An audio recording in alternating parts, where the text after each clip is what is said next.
시청자 여러분 안녕하십니까? 뉴스제이 시작합니다. 마포구가 무급휴직 지원금을 신청받습니다. 대전시 최초 민간정원 125가 탄생했습니다. 평창군이 드론 파종 시연회를 실시했습니다. 횡성군이 2022년 신재생에너지 주택지원 사업을 추진합니다. 광주 2022 양궁 월드컵 대회가 개막했습니다. 2년 넘게 막혀있던 국제선 운행이 재개되면서 해외여행 문의도 잇따르고 있습니다.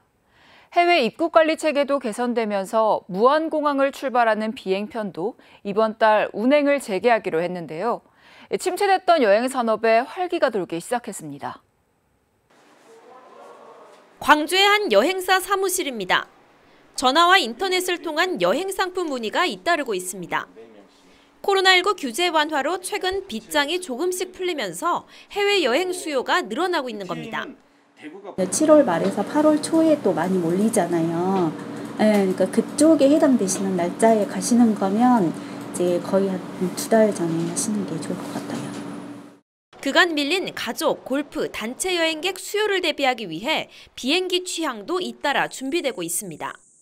지난 2020년 3월 운항을 중단했던 무안공항은 2년 3개월 만에 국제선 노선을 재개합니다.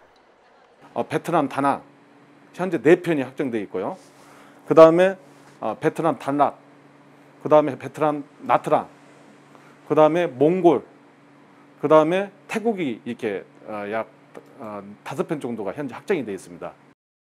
하지만 환율과 유류 할증료 상승, 그리고 입국 전 PCR 검사 절차에 대한 부담은 여전히 해외여행을 가로막는 장애물입니다. 이런 이유로 아직까지는 제주도를 선택하는 고객들도 훨씬 많습니다. 제주도 여행의 경우 최근 90%까지 비행편 예매율이 회복됐습니다.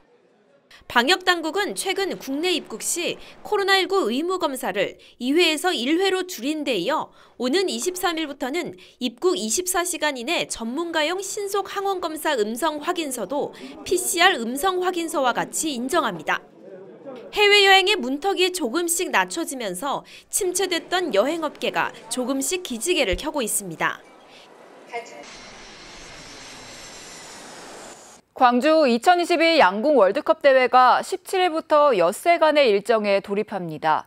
우리나라 양궁 대표팀은 전 종목 석권을 목표로 최선을 다하겠다며 자신감을 내비쳤습니다. 코로나19에 따른 사회적 거리두기 전면 해제 이후 국내에서 처음으로 국제 스포츠 행사가 열립니다. 광주 2022 양궁 월드컵 대회입니다. 전 세계 38개국 380여 명의 궁사들이 금빛 관역 정조준에 나섭니다. 도쿄올림픽 3관왕에 빛나는 안산 선수와 김재덕 선수 등을 이끌고 있는 김성훈 양궁 국가대표팀 총감독은 선수들의 컨디션이 매우 좋다며 자신감을 내비쳤습니다. 제 마음은 있는 거 다 따고 싶습니다. 하고 저희들의 최종 목표는 저희들이 노력한 만큼의 어떤 성과를 달성하기 위해서 최선의 노력을 할 것 같습니다. 터키에서 열린 1차 양궁 월드컵 대회는 국가대표 선발전 일정으로 우리나라 선수들이 참석하지 못했던 만큼 이번 대회가 진검승부가 될 것이라고 강조했습니다. 광주시는 선수들이 최상의 경기력을 발휘할 수 있도록 경기장마다 컨디셔닝 부스를 설치하고 PCR 검사와 신속 항원 검사 키트 지원 등 코로나19 방역에도 빈틈이 없도록 할 계획입니다. 112명의 자원봉사단을 꾸려 통역과 안내 지원에도 나섭니다. 선수들이 최상의 경기력을 발휘하는 대회, 그리고 K스포츠 과학, K방역의 우수성을 체험하는 대회, 열정과 따뜻함을 지닌 강주 사람의 정을 전달하는 대회 등 3가지 방점을 두고 대회를 준비하고 있습니다. 이미 오는 21일과 22일 열리는 리커브 단체전과 개인전 결승 경기표는 전부 매진됐습니다. 광주 개최가 확정된 2025 세계 양궁 선수권 대회의 전초전이 될 2022 양궁 월드컵 대회에 전 세계의 이목이 집중되고 있습니다.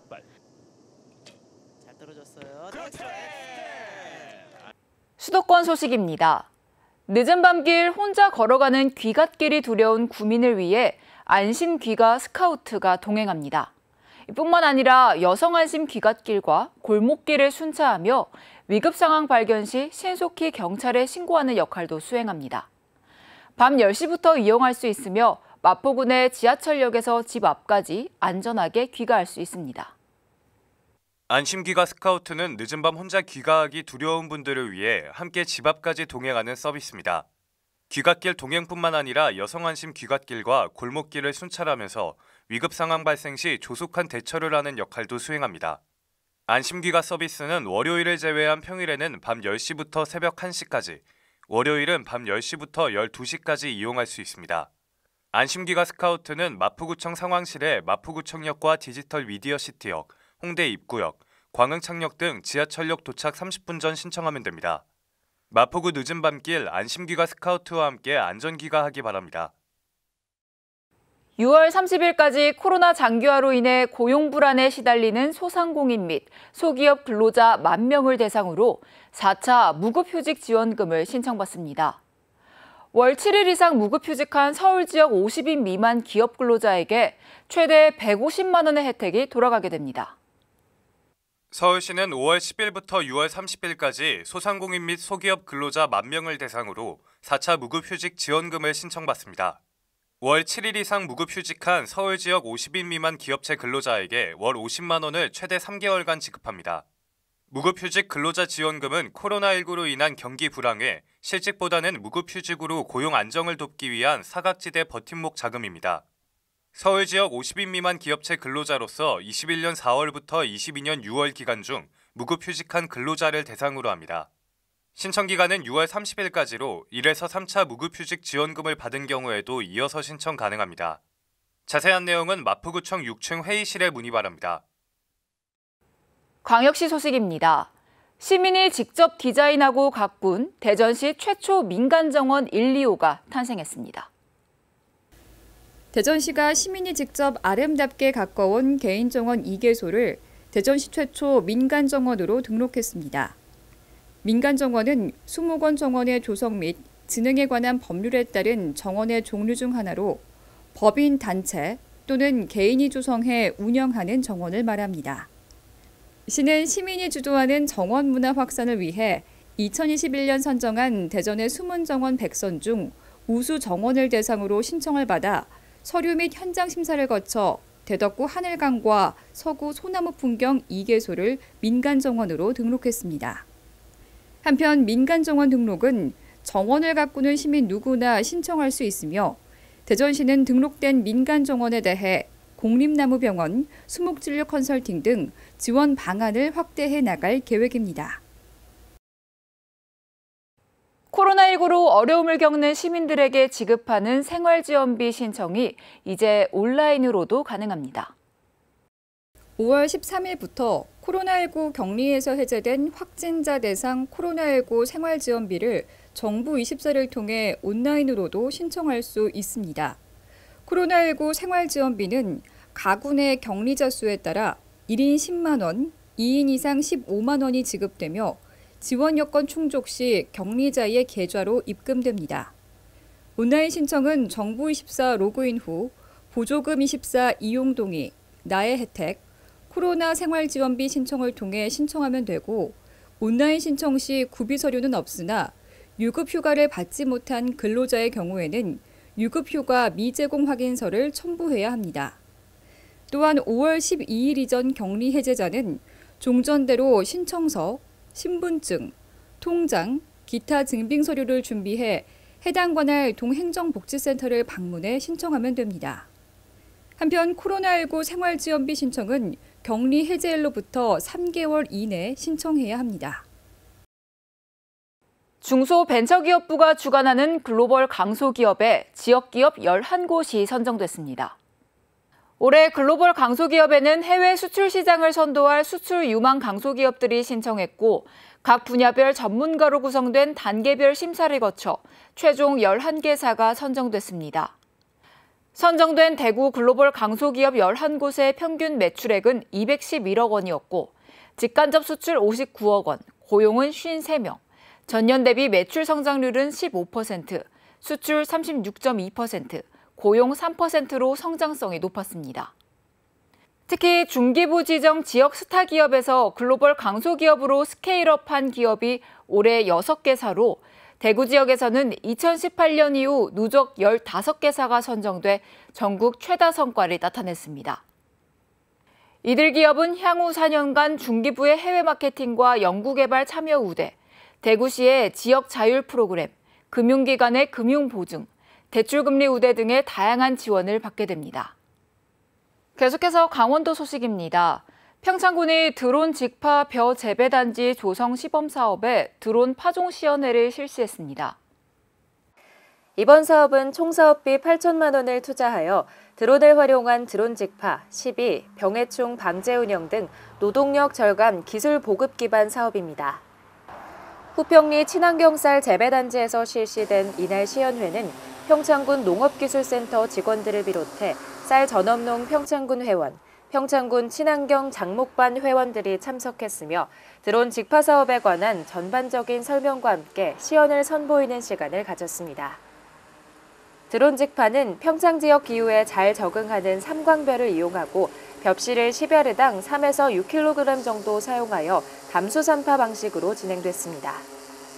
이에 우리 군은 추후에도 안전한 드론 운용과 드론을 현장에 더 적극적으로 접목시키기 위해 지속적인 점검 및 교육을 진행할 계획이라고 밝혔습니다. 행성군이 2022년 신재생에너지 주택지원 사업을 추진합니다. 신재생에너지 주택지원 사업이란 주택 소유자가 자가 소비를 목적으로 태양광과 지열 등 신재생에너지 설비를 설치하는 경우 설치비의 일부를 지원하는 사업입니다. 지원 분야는 태양광, 태양열, 지열 등으로 약 234호를 지원할 예정이며 신청 기간은 5월 9일부터 오는 6월 3일까지로 예산 소진 시 선착순 마감합니다. 사업 및 보조금 신청 방법은 그린홈 홈페이지에서 참여기업과 계약 체결 승인 후에 횡성군에 보조금 교부 신청서를 제출하여야 하며 자세한 사항은 한국에너지공단 그린홈 및 횡성군 홈페이지 고시 공고란을 참고하시면 됩니다. 이어서 충청도 소식입니다. 청주공항 인프라 확충과 관련한 내용이 국정과제에 반영됐습니다. 이에 따라 청주공항 활성화 사업이 실현될지 기대를 모으고 있습니다. 십수년째 성사되지 못한 청주공항 활성화 사업이 성사될지 관심을 모으고 있습니다. 충청북도는 대통령직 인수위원회 지역균형발전특별위원회에 국정과제에 청주공항 인프라 확충과 관련한 내용이 반영됐다고 밝혔습니다. 국정과제에 포함된 7대 공약에는 중부권 거점공항으로 육성한다고 명시됐습니다.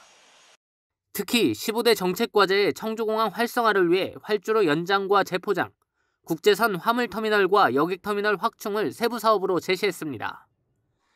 이 사업 가운데 활주로 연장은 충청북도가 오랜 기간 공을 들여온 사업으로 현재 활주로 길이를 3,200m로 늘리는 내용입니다. 위원회는 대형 항공기의 안전한 이착륙과 화물항공 수요를 충족하기 위해 연장이 필요하다고 밝혔습니다. 충청북도는 새 정부의 정책과제에 반영된 만큼 사업 추진에 탄력이 붙을 것으로 보고 있습니다. 사업을 추진할 근거가 마련된 점도 플러스 요인입니다. 제6차 공항개발 종합계획에 청주공항 활성화를 지원한다고 명시됐으며 이용객도 꾸준히 증가하고 있는 상황입니다. 여기에 군용 활주로 재포장 공사가 마무리돼 청주공항 활주로 연장 사업이 추진돼도 영업 중단을 피할 수 있습니다. 민주당 김원희 의원은 최근 사태에 대해 짤막한 입장문을 통해 막중한 책임을 느낀다며 자신의 대처를 포함한 문제까지 강력한 조사가 필요하고 적극적으로 응하겠다고 밝혔습니다. 하지만 김원희 의원 측은 피해자가 KBC에게 건넨 통화 녹음 파일을 요청했습니다. 자신의 발언이 오해를 사고 있다며 확인하겠다고 표현했지만 제보자 보호가 우선인 언론사 입장에서는 황당한 상황입니다. 피해자에게 이 같은 사실을 알렸더니 민주당 조사에 미리 대응하고 탈출구를 찾겠다는 의도라며 또 다른 2차 가해라고 한숨을 내셨습니다. 오늘 오후 민주당 김원희 의원 측근과 비서관들의 2차 가해를 취재 중인 KBC 기자에게 김원희 의원의 보좌관으로부터 전화가 걸려왔습니다. 보도에서 언급된 김원희 의원과 피해자 간 통화 녹음 파일을 달라고 요청했습니다. 김원희 의원이 14분간 통화한 것으로 기억하고 있는데 일부를 편집해서 보도해 오해를 사고 있다며 직접 확인하고 싶다고 밝혔습니다. 저희 의원님이 그 피해자랑 그 통화한 내역을 방송에 내셨잖아요. 그 파일을 좀 저희를 하나 주실 수 없을까요? 피해자는 KBC에 김원희 의원과의 통화 녹음을 전달하면서 김 의원의 책임 회피를 뒷받침하는 자료라고 밝힌 바 있습니다. 또 민주당 젠더폭력 신고 상담센터에도 김 의원을 가해자로 지목하면서 통화 녹음 파일도 증거 자료로 제출했다고 말했습니다. 피해자에게 김 의원 측의 요청 사실을 알렸더니 또 다른 2차 가해라고 분노했습니다. 피해 증거를 가해자가 들여다보고 민주당 조사에 미리 대응하겠다는 의도로밖에 볼 수 없다면서 어떻게든 책임지지 않겠다는 의지로 보인다며 허탈감을 감추지 못했습니다. 피해자가 가진 증거를 가해자가 확보를 해서 대응하겠다는 그 내용이랑 똑같은 거잖아요. 어떻게든 책임을 다하지 않고 피해 나가겠다라고 하는 그 의지가 결연하게 보이는 2차 가해죠. 피해자는 김 의원 측의 통화 녹음 요청에 대해 젠더폭력 신고 상담센터에 추가로 신고했습니다. 막중한 책임을 느낀다며 조사에 적극적으로 응하고 합당한 조치를 취하겠다는 입장을 내놓고 하루 만에 증거 찾기에 나선 김원희 의원의 속내가 궁금합니다. 이번 6일 지방선거 후보자 등록 마감 결과 광주 전남 기초단체장 3명이 무투표 당선자로 확정됐습니다. 더불어민주당 일당 독점 구도가 어느 때보다 확연하게 드러난 것인데 주민 참정권 제한이라는 우려의 목소리도 나오고 있습니다. 광주 전남 무투표 당선 기초자치단체장은 박병규 광주 광산구청장 후보, 명현관 해남군수 후보, 김철우 보성군수 후보 등 모두 3명입니다. 이들 지역은 구청장 군수 선거에서 선거운동을 하지 않는 것은 물론 투표용지도 따로 만들지 않습니다. 지방선거 자체가 주민의 선택이 아닌 당의 공천만으로 끝나는 겁니다. 무투표 당선이 되시는데 이제 투표용지가 발급이 안 되는 겁니다. 광주 전남에서 앞선 7번의 민선 지방선거에서 기초단체장 무투표 당선이 나온 것은 지난 2010년 영암군에 이어 2번째입니다. 이번 무더기 무투표 당선은 호남에서의 민주당 일당 독점이 강해진 결과라는 분석이 나옵니다.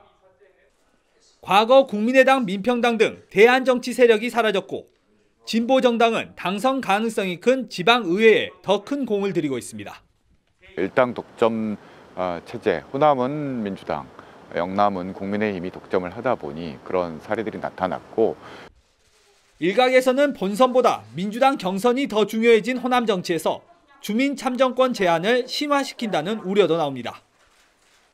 지역 유권자를 바라보고 일해야 할 일꾼들이 당의 공천에만 매달리는 폐해를 막기 위한 민주당 공천제도 개혁이 필요한 이유이기도 합니다. 20년 동안 내 집인 줄 알고 살았던 곳이 사실은 다른 사람의 집이었다는 황당한 일이 벌어졌습니다. 건물이 지어질 당시에 건축주가 호수를 잘못 붙이면서 문제가 시작된 건데 마땅한 해결책이 없어 입주자들이 골머리를 앓고 있습니다. 영광의 한 오피스텔에 사는 김연애 씨는 최근 법원으로부터 집을 비워달라는 말을 들었습니다. 김 씨가 사는 오피스텔이 갑자기 경매에 넘어갔다는 겁니다. 저는 아무것도 모르는 상태에서 경매가 붙어 있으니까 그 법원에서 붙은 사람한테 통화를 하니까 전화번호 있으니까 했는데 당신 집이 아니라는 거예요. 그래서 황당하죠. 저는 붕 뜬 거죠. 알고 보니 설계도면상의 호수와 실제 거주하고 있는 오피스텔의 호수가 달라서 생긴 문제였습니다. 지난 2003년 건물을 지을 당시 건축주가 실수로 설계도면과 등기상 집 호수와 실제 호수를 다르게 부착한 겁니다. 서류상으로는 84세대의 거주자들이 모두 남의 집을 무단 점거하고 있는 상황입니다. 바로잡기 위해서는 84세대가 모두 이사를 해야 하는 상황인데 호수별로 면적이나 구조가 조금씩 달라 사실상 이사는 불가능합니다. 이사 대신 호수를 다시 달 경우 84세대가 모두 소유권 이전을 해야 하는데 공사 당시 건축주도 지금은 없는 데다 검수자였던 군청 직원도 이미 바뀐 상태입니다. 저희들도 이게 오래돼서 근데 그때 당시에는 여기 호수를 확인하는 상황이 없었고요. 근데 지금 당장으로서는 저희가 이제 해결할 수 있는 상황이 없고. 오피스텔에 사는 대부분의 주민들이 피해를 입었지만 책임을 지는 사람이 아무도 없어 주민들은 발만 동동 구르고 있습니다. 6일 지방선거를 앞두고 민주당 공천 문제를 살펴보는 보도. 오늘은 마지막 순서로 민주당의 말뿐인 국민 경선과 조직동원 선거패의 심각성에 대해 알아보겠습니다. 순천시장 경선 과정에서 유출된 민주당 당원 명부입니다. 당원 번호, 이름, 주민번호, 휴대전화번호 50여 개가 A4 용지 한 장에 빼곡히 기재돼 있습니다. 제 당원 번호하고 핸드폰 번호 이름이 정확하게 이렇게 나온 걸 보고 이게 실제로 유출이 되는구나라는 생각을 가졌어요. 황당하기도 하고 이게 말로만 있었던 게 아니었구나라고 생각이 들었어요. 목포에서도 8,000명의 개인 정보가 담긴 민주당 당원 명부가 유출돼 경선이 중단되고 수사가 착수되는 등 파행을 겪었습니다. 선거 때마다 당원 명부 유출 파문이 발생하는 건 권리당원이 당내 경선에서 절대적인 영향력을 갖고 있기 때문입니다.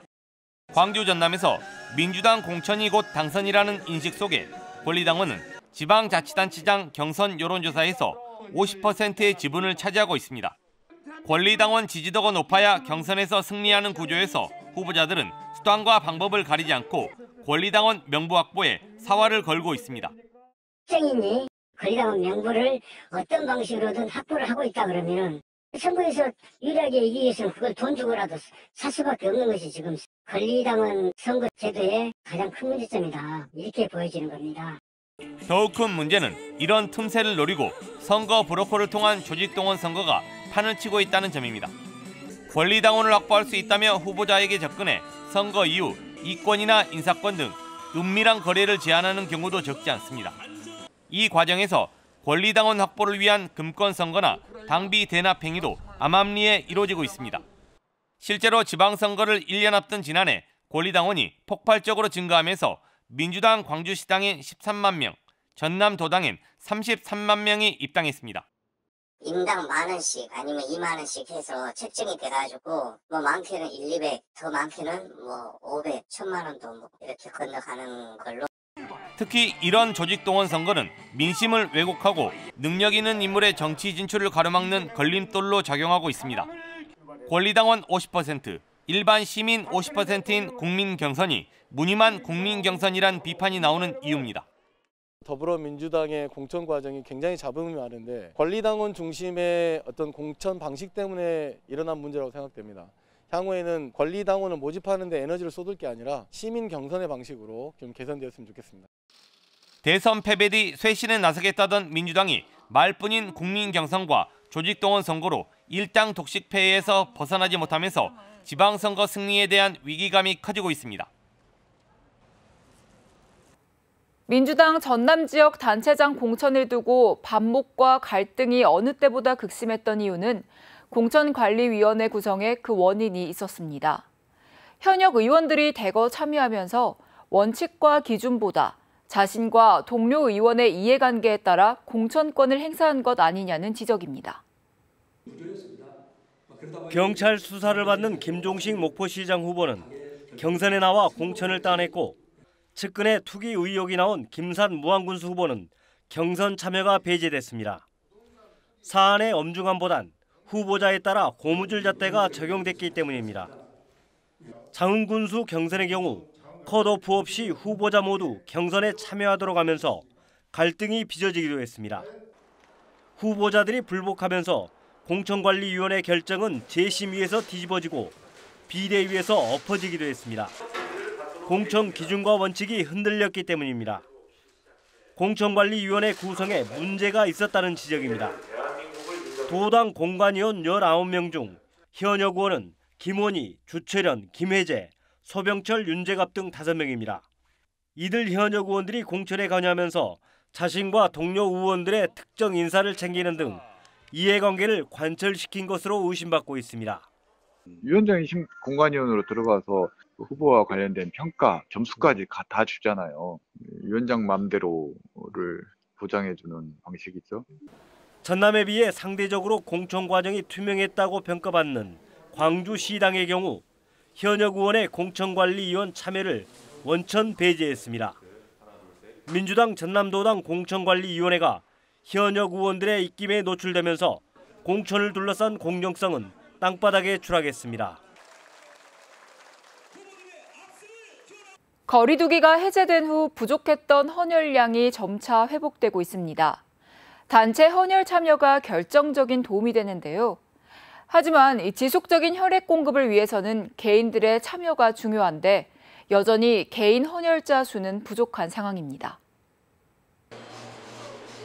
몇 주 전만 해도 텅 비어있던 혈액 창고가 가득 찼습니다. 코로나19 발생 후 헌혈량이 크게 줄었다가 최근 회복되기 시작한 겁니다. 아직은 코로나 여파가 좀 있으신 것 같거든요. 그래서 최근에는 어느 단체에서 헌혈을 참여를 많이 해주셔가지고 지금은 적정 보유량 5일분을 넘어서고 있는데 지금 개인 헌혈량, 헌혈의 집에 참여하는 헌혈자분들은 그래도 코로나 이전으로 돌아오기에는 아직 마음의 여유가 없으신 것 같습니다. 안정적인 혈액 공급을 위해서는 혈액 보유량을 5일분은 확보해야 하는데 지난 4월 초만 해도 2.2일까지 줄었다가 지난 5월 11일 기준 혈액 보유량이 6.3일분으로 늘어났습니다. 헌혈량이 늘어난 이유는 거리두기 해제 이후 단체들이 나서 헌혈에 참여했기 때문입니다. 지속적으로 헌혈량을 유지하려면 개인들의 헌혈이 필수적인데 코로나 이전과 비교하면 개인 헌혈자 수는 여전히 낮습니다. 코로나 감염에 대한 우려가 아직 완전히 가시지 않았기 때문입니다. 혹시 그 헌혈로 인해서 제가 코로나에 걸리거나 아니면 코로나를 옮기게 된다는 부담감으로 인해서 마음 놓고 하기에는 좀 어렵게 됐습니다. 코로나 확진자들은 완치 후 4주 동안, 코로나 백신 접종자들은 일주일 동안 헌혈이 금지되면서 헌혈 부적격자가 늘어난 것도 이유입니다. 지난달 26일부터 혈액관리본부는 확진자들의 헌혈 금지 기간을 완치 후 10일로 줄이고 감염 우려에 대한 인식 전환을 위해 노력하고 있다고 밝혔습니다. 여수시가 제56회 여수 거북선 축제에 앞서 충민사 일원에서 고유제를 개최했습니다. 전라좌 수영 수군 출정 기념일에 맞춰 축제 일정과는 별도로 진행되는 이번 고유제에서는 이순신 충무공 동상 참배와 무명수군 위령탑 참배 등의 행사가 진행됐습니다. 한편 제56회 여수 거북선 축제는 7월 29일부터 31일까지 여수 세계박람회장 일원에서 열리며 다양한 볼거리를 선사할 계획입니다. 여수시 낭만 투어버스가 코로나19 사회적 거리두기 전면 해제에 따라 정상 운행을 시작했습니다. 여수 낭만 투어버스는 각기 다른 매력으로 곳곳에 흩어져 있는 관광지를 저렴한 요금으로 둘러볼 수 있는 여수시 대표 관광 프로그램입니다. 향일암과 브릿지 코스를 운행하는 1층 버스는 39명, 주간 순환과 야경 코스 등을 운행하는 2층 버스는 50명 정원으로 운행됩니다. 코로나 감염병 등급이 2급으로 하향 조정되고 실외 마스크 착용 의무가 해제되는 등 일상을 차츰 회복해 나가고 있는데요. 이제는 감염뿐만 아니라 후유증 치료에도 더 큰 관심을 가져야 할 때입니다. 이상 뉴스 마칩니다. 함께해 주신 여러분 고맙습니다.